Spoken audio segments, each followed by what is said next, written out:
to Life in Surround. After what feels to me like quite a long break, it feels awfully good to utter those words.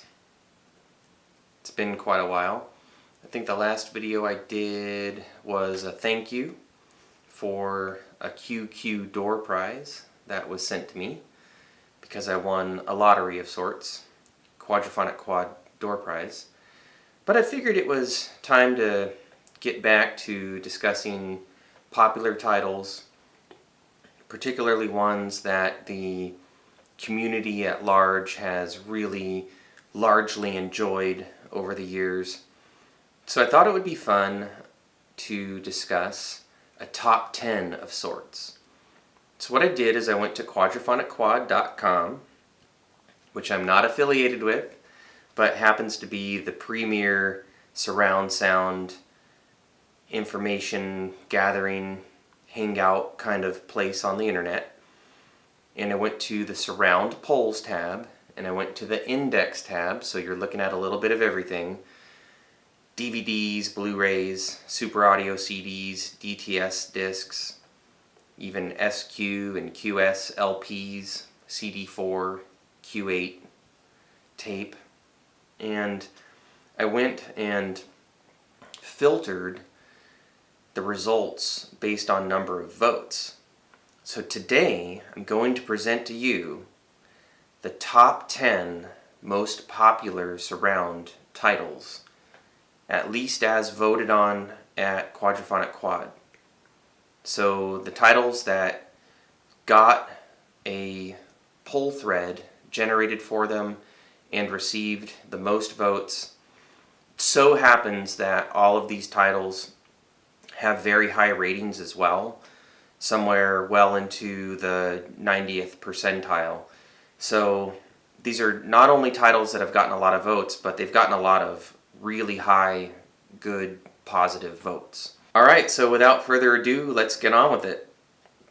I'm going to start at the top instead of at 10. I'm going to start at number 1. The surround title that has garnered the most votes from the Quadraphonic Quad community to date, at least the way I filtered the surround poll tab, is Love by the Beatles. Now, is this exactly an album remix? No. What it is a soundtrack for a Cirque du Soleil show, but it takes raw Beatles tracks and mashes them up, remixes them, combines drum parts from one song with vocals and guitars from another. It's a fascinating listen. It is not a remix of an album, and it's not even a remix of Beatles studio songs proper. But that said, it's awesome. I love listening to this. It's such a fabulous surround release. I'm thrilled that it came out. It is so good that the album remixes of Sgt. Pepper's and the White Album are pretty frequently compared to it because of how good the tracks from those respective albums sound.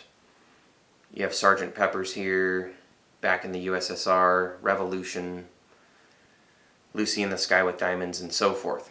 Now, it's not always the complete run-through of the song here, so you only get a one-for-one comparison with a track or two.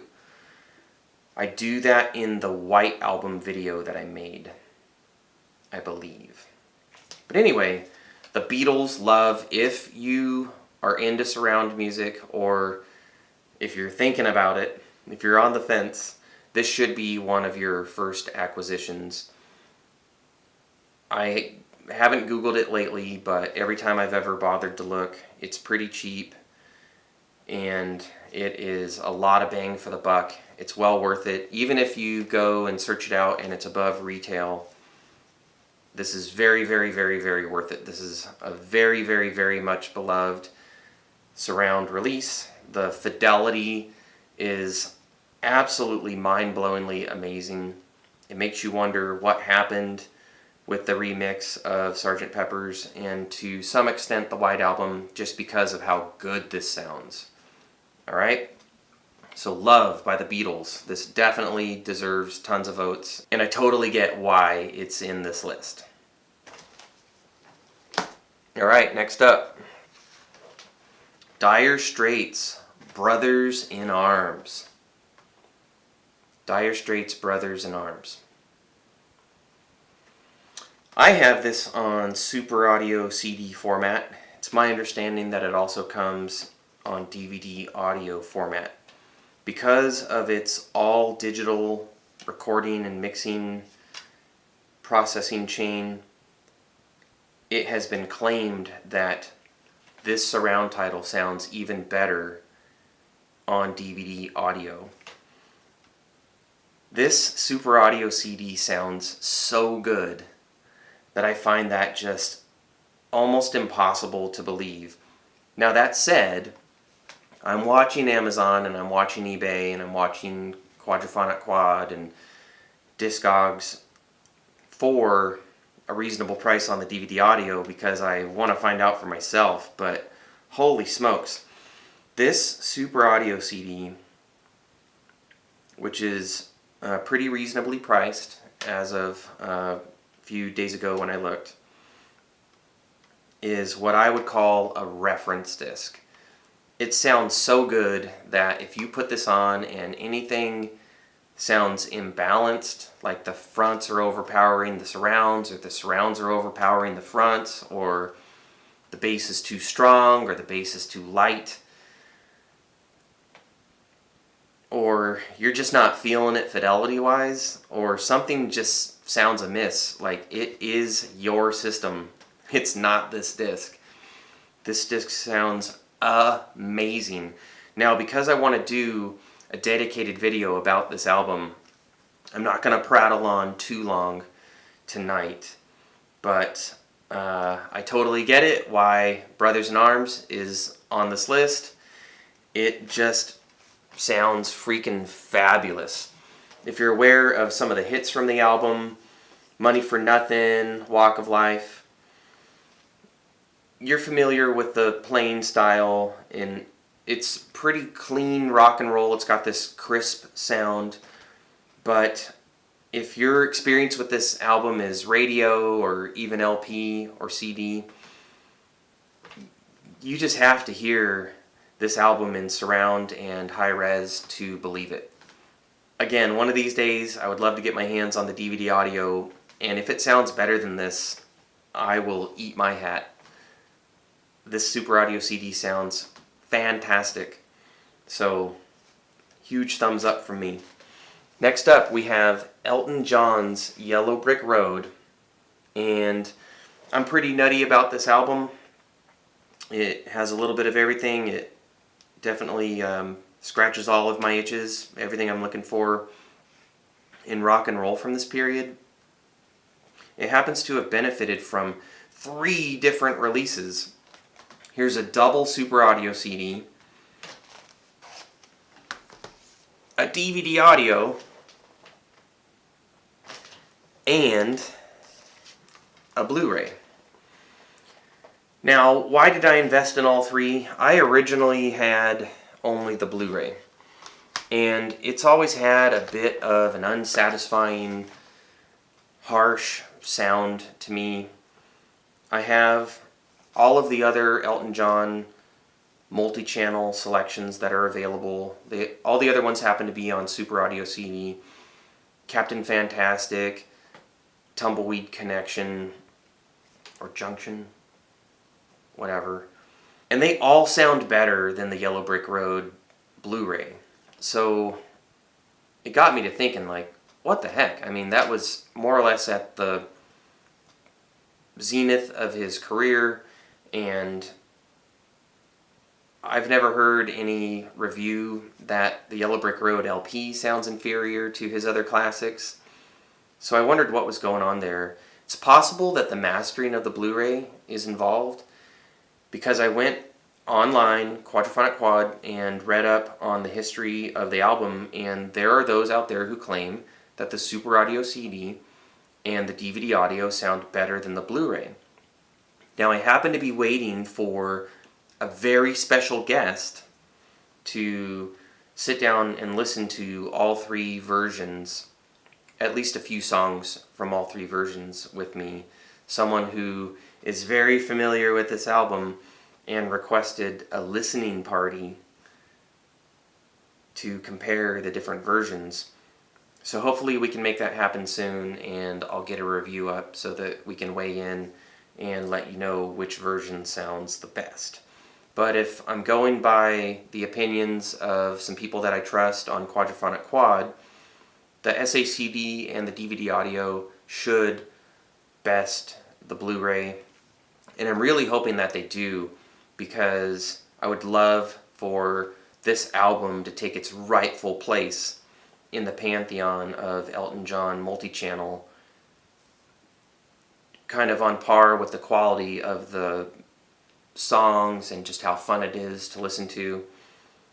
I really want this to be like the crowning jewel of the Elton John surround collection. So we'll see what happens.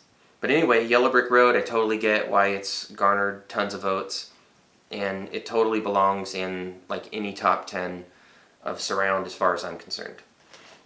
Next up, we have Pink Floyd's Dark Side of the Moon. And you may be wondering, like, why is this guy holding up 4.5-inch cardboard sleeve? Because the authorized Blu-ray of this album only comes in the immersion box set. And of course, this doesn't look a thing like the Super Audio CD release, does it? This is the Blu-ray from the immersion set. Happens to have the 5.1 mix that you can get on the SACD. And it has the original Alan Parsons 1971 Quadraphonic 4.0 mix in high res, plus some visuals and some live stuff. I mean, this little disc has a bit of it all. But the immersion set is quite expensive, so what I did is I acquired a copy of the set. I rescued the Blu-ray out of it, and I offered the rest of the set up on eBay, clearly marked so that the buyer knew they were not getting the Blu-ray, and I even communicated with them to make sure. One really cool feature of the Pink Floyd immersion sets is that they come with a DVD that has the exact same material as the Blu-ray, just in lower resolution, so that they can fit the content on the DVD. So I made sure that it was a buyer who didn't really mind not having the Blu-ray, and so that brought the total cost of the set low enough for me that having this Blu-ray in my life makes sense. Alright? So, as I mentioned, this Blu-ray has both the 5.1 James Guthrie modern surround mix of Dark Side of the Moon and the 4.0 Alan Parsons original quad mix. I think it's nice to have them both, at least on my system and according to my taste. I prefer the Alan Parsons mix, but the James Guthrie mix ain't bad. They both best any stereo experience that you've ever heard of this album. So if you're into surround, or just Pink Floyd, or Dark Side of the Moon, and you're looking for the most mind-blowing experience possible for Dark Side of the Moon, either set up surround for yourself, or make friends with someone who has a good setup, and find a copy of this Blu-ray. Now beware, there are bootlegs of this Blu-ray out there, and so if it's not from the immersion set in this cardboard sleeve, it's not official, okay? So a cheaper option, if you're not into picking up the immersion set and then reselling some of it, would be to pick up the official SACD that's been released a couple of times. The prices fluctuate, so just set your watches on eBay or whatever and pull the trigger when the price is right for you. But avoid the bootleg. You're just giving your money to criminals and possibly your personal information, and is that really a risk that you ought to take for a few tens of dollars? In my opinion, it's not. Alright, so next up in our list, we have Fleetwood Mac, Rumors. Now, I'm pretty sure that this has been released in a number of formats. Mine is Super Audio CD. I believe I got it new from CD Japan, and it was something to the tune of like 20 bucks. And it's such a fabulous listen. It's well worth the cost to me. I believe this was also issued on DVD audio, and that being the case, that version may have some extra videos, and I believe one version of this multi-channel album has even some extra tracks, so that could be super cool. But this is just the original 12 songs remixed in 5.1. It sounds fabulous to me. I don't have a lot of nostalgia for the original LP, so I have heard some gripes about some of the remixing choices, that there are additional guitar parts and stuff like that. There's nothing on this 5.1 remix that bothers me, and the fidelity is just fantastic. I can't think of a better way to enjoy this except for the possibility of the DVD audio. So again, it's one of those things that if I come across it at a reasonable price, I'll go ahead and give it a shot.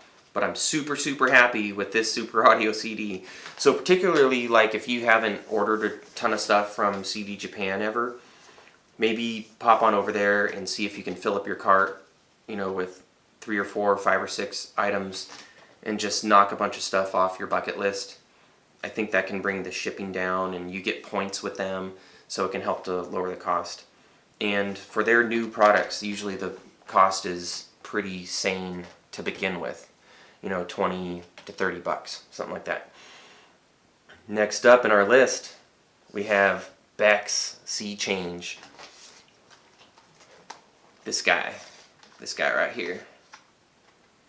Now, as you can see, I have 2 versions of this, but as with Yellow Brick Road, I would love to track down the Super Audio CD as well. I have the DVD audio, and I have the Blu-ray. Now, so far my only experience with this multi-channel album has been the Blu-ray. And unlike with Elton John's Yellow Brick Road, I find this high-fidelity pure audio Blu-ray to sound just off the charts, stunningly amazing. Insert adjective here. There's just not enough that could be said about this Blu-ray. It has demo disc written all over it. The sound, the mix, the balance. It is a bit of a sad album, so I have to be in the right mood to put it on. I guess Beck was going through a bad breakup at the time, and maybe some self-doubt, some self-loathing maybe, I don't know, but some of that comes through in these songs. But you can always throw on Paper Tiger and Little One maybe, and not be dragged so far down into the depths of despair. But yeah, it's a bit of a sad album, but it's a beautiful album. There are moments that remind me of lots of other artists, so I think he was really paying homage to some influences here.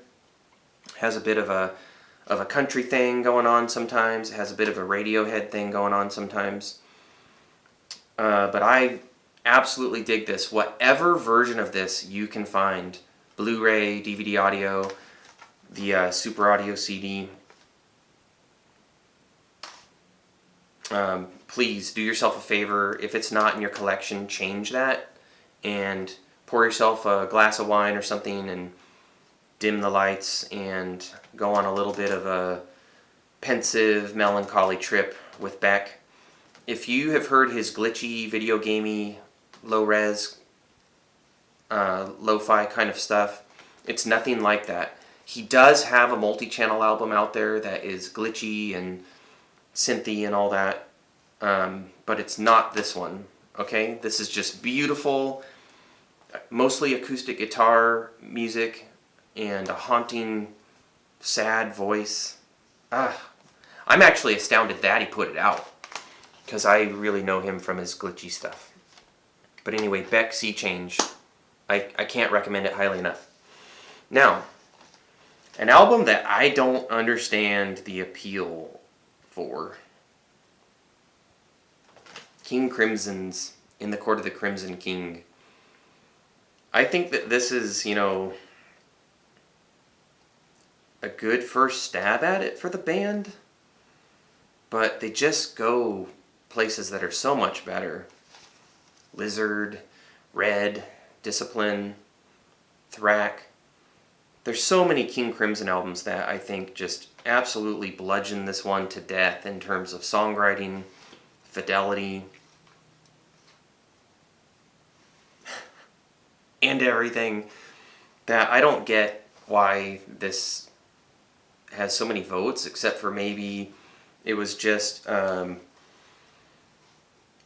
know, there on the ground floor when a lot of Quadraphonic Quad members were coming of age and discovering what they love about music.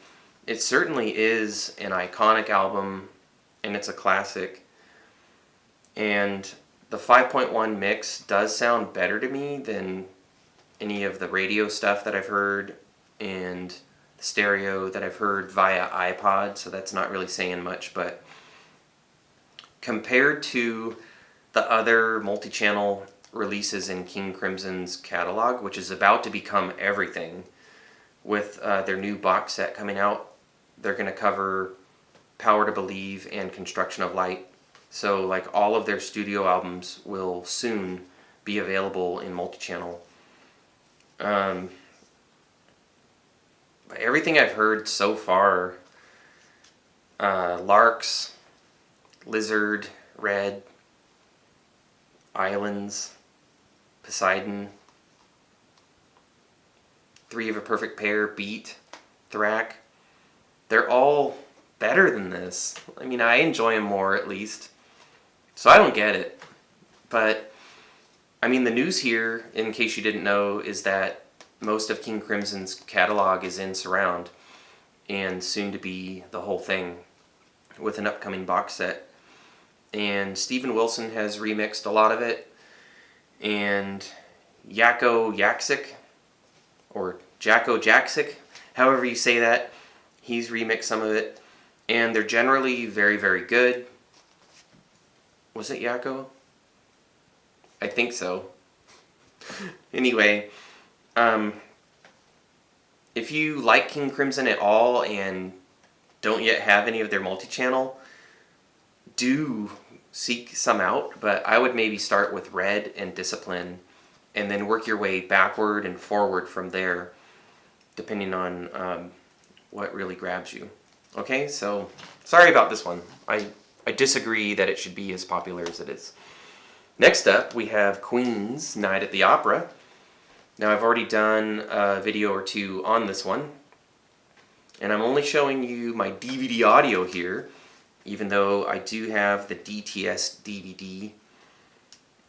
The specific title that has garnered so many votes is high res, so that would be either the DVD audio or the Blu-ray. I don't have the official Blu-ray, though I would like to someday. But beware, the low-priced Blu-rays that you see on eBay, unless you get lucky, like some seller doesn't know what they're doing, or they're like a jaded lover selling their ex's collection or something, the low-priced Blu-rays of Night at the Opera on eBay tend to be bootlegs, the ones in the blue cases. Now, as soon as the bootleggers know that we're onto them, they're going to buy a bunch of clear cases. But the official Night at the Opera Blu-ray comes in a clear case. I think it's high-fidelity pure audio, so it should have the gold branding across the top. So anyway, this DVD audio is just smashing, darling. It's just It's just incredible. I don't need for this DVD audio to be any better. I would just like to have the Blu-ray for comparison. The mastering on this far surpasses the DTS DVD. So unless the DTS DVD in the 30th anniversary set is all you can afford, don't even bother. The DVD audio has a few brief moments of upmixing because they couldn't find all the multi-channel tracks. That's about a minute of God Save the Queen at the very end of this album is really double stereo instead of truly discreetly having stuff panned at the corners. But it's like a minute. And listening to the discrete version from the 30th anniversary set doesn't really do anything more for me than the double stereo. I mean, it's a minute, the album's already over, I'm already kind of getting up, changing out discs, grabbing a beer, so that doesn't really bother me. And then there's some vocals that were upmixed in the middle of Prophet Song, and I think the upmix was done well enough to be pretty seamless and harmless. So again, I mean, listening to both back to back, I really couldn't tell the difference unless somebody like very detailed typed out, this is exactly what you listen for at exactly this many minutes and seconds. The DVD audio is the way to go, and the reason I say that is it's reputed that the Blu-ray has the mastering from the DTS DVD, which way overbalances the fronts compared to the surrounds. This DVD audio is incredibly well balanced. It just sounds perfect to me. And the DTS DVD, I have to turn down the fronts or turn up the surrounds very significantly, like almost 5 dB, to get the same balance. And then the audio just doesn't sound quite as good. So you may as well go for the uncompressed, lossless, high-res DVD audio of Night at the Opera for the win. Either 2001 or 2002, the differences are minimal as far as I've been able to tell. A friend sent me a rip of the 2001, and it's like, you know, the 2002 is great. So that brings us to Hotel California by Eagles. I happen to have it on Super Audio CD. It's my understanding that it also comes on DVD audio, and I would love to have that someday. And it also is on Blu-ray from a recent big box from Rhino, I think. And there's some speculation as to whether the mastering or mix on that Blu-ray are a little bit different. It's my suspicion that the mastering is a little different and that they wouldn't bother to remix it. This mix is just unbelievably good. The album may or may not be the Eagles' best. May depend on your preference. But this mix was, Elliot Shiner with Bill Szymczak. 5.1 mix is done at the Dog House, Santa Monica, California. 5.1 mastered by Ted Jensen at Sterling Sound. And this does sound sterling. This is another disc. Ooh, here's my OBI strip. Got it from CD Japan. This is another disc that I consider reference material. It's so well balanced. It just sounds so natural and powerful. Thundering bass, clear guitars and vocals. Drums that are just incredibly well placed and balanced. That if something sounds off about this, if this doesn't sound better than any CD or LP that you ever heard, obviously better than, FM hits, it's your system. It's not this disc, because this sounds just like pure gold. This is widely renowned to be a surround sound reference album. And I have to agree. I'm not absolutely in love with every single song, but it's got enough going on for me that I don't really burn out before the end of the album. I guess some people do, and some people have heard the hits from this song. Hotel California, New Kid in Town, Life in the Fast Lane, like a few too many times. And I really haven't. Rock radio, I tend to kind of turn the channel pretty quickly. So I'm still good. I like the material. I love the sonics and the mix. So, DVD audio or Super Audio CD, if you find it for a price that you can tolerate, you can't fail. The Blu-ray from the big box that just came out, If you're interested in the other items from the box, then the Blu-ray's probably going to do the trick for you in terms of surround listening, but that wouldn't be my first choice. I would like to find the DVD audio someday.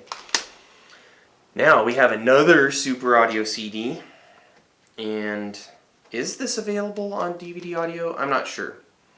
If so, I'd love to track that down, but this is the Super Audio CD of Gaucho by Steely Dan. I get why this is in the list. Some people claim that this isn't really their strongest material. I guess that would be Asia.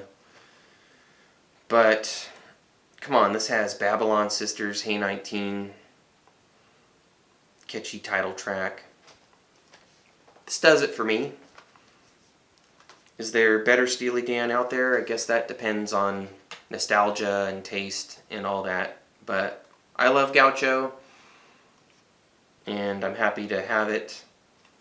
It sounds fantastic. I wouldn't consider it reference just because I don't really know what the original stereo mixes ought to sound like. So for me, it wouldn't be a very good comparison of how well my system is performing. But it's a fantastic mix. It sounds great. I think it's an Elliott Shiner mix. And that's always a plus for me, because I really trust that guy. He's the godfather of surround, after all. Anyway, that's what I call him. And maybe that'll catch on. Mastered by Bob Ludwig. Surround sound mixed by Elliott Shiner at the Eyeball. So that guy gets around. He doesn't just mix in one place. And because I didn't really agree with In the Court of the Crimson King, even though we've reached 10, I'm going to give you a bonus.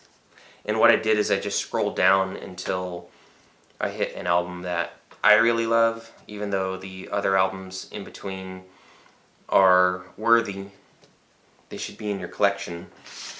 I'm going to call out Yoshimi Battles the Pink Robots, just because I love this album so much, and I love this mix so much, that I really feel this does belong in every collection. It was, again, mixed by Elliott Shiner, but he had some help from Dave Fridman, and I think there's a documentary on this DVD audio that explains that Wayne Coyne from the band was also involved, asking for certain effects to be swirled around and to get extra crazy with panning certain things. And that's evident. This mix pushes the limits of what is proper for surround, and probably overdoes it a little bit, but the music is adventurous in such a way that I think the mix manages to suit the music while being one of the most bonkers, crazy mixes that you are ever likely to come across. So remaining tasteful while being just crazy, and like you can't miss that this is a surround mix if you are anywhere near the room, let alone in the sweet spot. So it's just fantastic. I can't recommend it highly enough, and I wanted to call it out as a bonus to the the top 10 most popular surround albums, at least as indexed by Quadraphonic Quad. I wanted to give you a little bit of bonus, just so that I was giving you like 10 surround releases that I really think you should go grab if you don't have them. So all that being said, this hasn't been my top 10 picks for surround, and I would like to do that someday, maybe soon. But I also want to get back around to just reviewing albums that I love and describing the mixes and giving recommendations on whether to pick it up or not and all that. But this has been the top 10 most popular surround albums. I would love to hear from you whether you agree that all of these are worthy titles to really be the best known and the most voted on, or if you think a favorite album has been maligned and disrespected. Go ahead and call it out. I'd love to see your comments. Again, this hasn't been my top 10 surround albums, but feel free to tell me what your top 10 would be, or give me recommendations for albums that you'd like to see covered soon, or bands, or series of releases. I know some people out there would love Dutton Vocalion special video someday. There's been some call for an audio fidelity video and so forth. So you let me know how I'm doing, what you like, what you don't, the content that you'd love to see coming up soon, albums, bands, topics. I do love getting your comments, and I try to interact with them when I can, and they do definitely shape the direction of this channel. And the point of this channel is just to spread the love of surround out to more people so that we can enjoy our hobby with more and more fellow enthusiasts, and maybe encourage those record companies to put out more surround and maybe bring the cost down a little bit. Although this just simply isn't a cheap hobby, I'm sorry, it just isn't. But hey, that's all for now. I appreciate you watching. If you like the video, don't forget to give me a thumbs up. And if you don't like the video, give me a thumbs down. And either way, let me know. That way I can always improve. Subscribe, share the video, ring the notification bell. And until next time, I will just remind you to live life in surround.